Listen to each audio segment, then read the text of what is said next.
Hello, Periscopers. Couple minutes late again. I was in traffic, so I didn't want to try and Periscope while driving. Didn't seem safe. So I just want to share on Twitter. Thank you, Paula, for joining. Sorry if I missed anybody else while I was trying to share.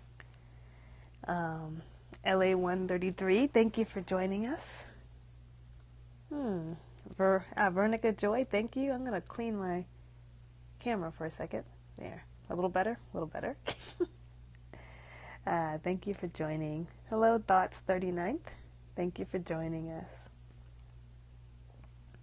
As you all join us, please feel free to share with your followers. If you normally watch the show, you can swipe left to right if you are on an iPhone, or from bottom to top if you're on an Android, and tweet it, Facebook it, share with your followers. If you're enjoying these little daily podcasts, kind of video casts. Hello, Vikai. Vikal. Thank you for joining. I'm just gonna pop on for a moment this afternoon. Thank you for joining, Ursoyal. That's the beginning of your logon name. And share kind of what I was thinking about today in terms of spiritual practice. Thank you for joining, 13 Emmanuel. So my name is Monica. I'll get started and hope you all can continue to join us. My name is Monica A. Coleman, and I am a professor of religion based in Los Angeles, California. And I am the author of the forthcoming book, Bipolar Faith, A Black Woman's Journey with Depression and Faith.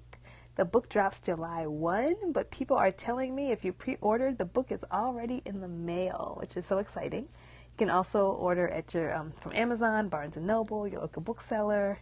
Shameless promotion for the book.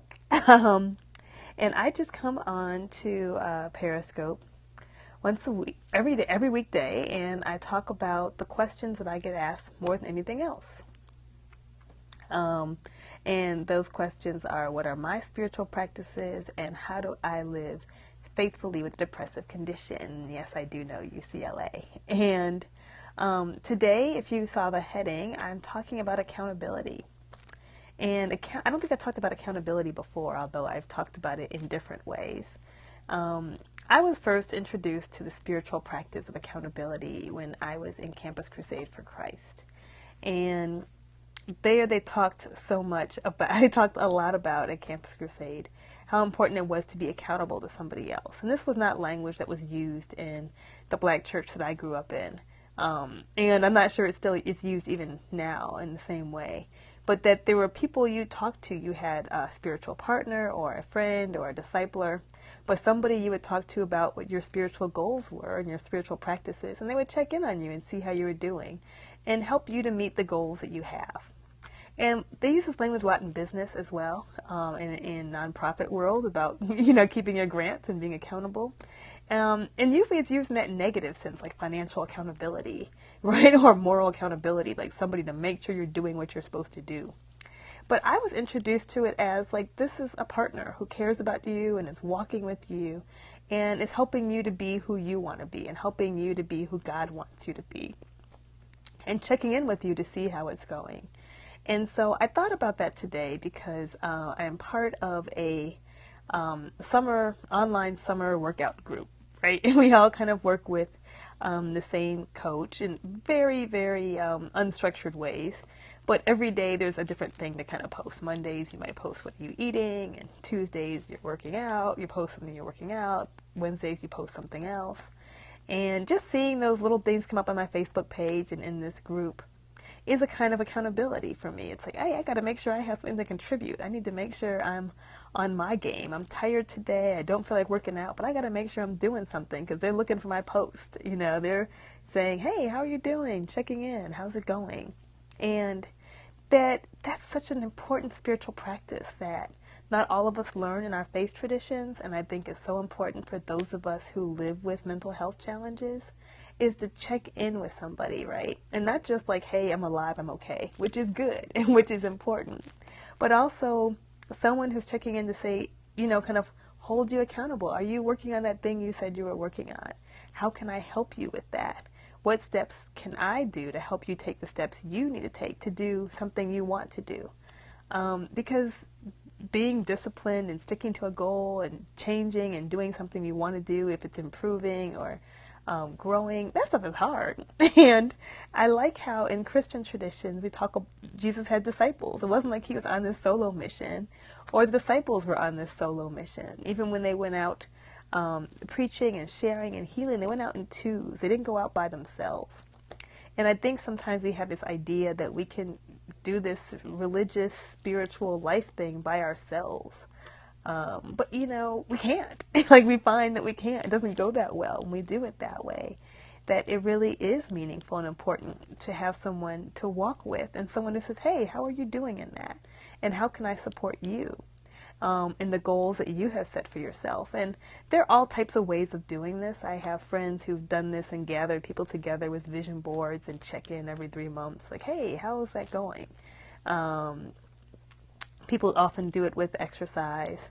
You can do it, but I also think it's really important to do with your spiritual goals and with your mental health goals.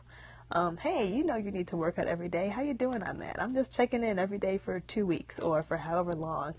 How can I support you? What song do I need to send you, or playlist do I need to send you so you can get on that and feel good and be ready to go?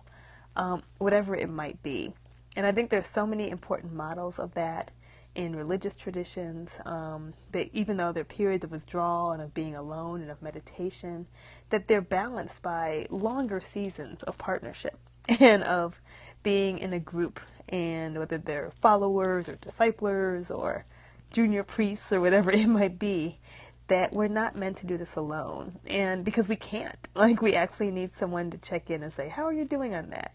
And that's a kind of positive peer pressure too, right? It's that pressure to be like, I know they're going to check on me and I want something to say.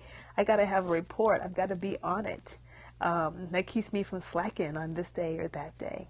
And so I wanted to share about that today, and how important I think accountability is for as a spiritual practice. And it's one I use a lot in physical discipline, in writing discipline, and also in living faithfully with a depressive condition. So thank you for the hearts. It makes me feel the love. I hope you've enjoyed this. If you joined a little late, just catch the replay. You can catch it on Periscope. I'm going to tweet it at Monica A. Coleman.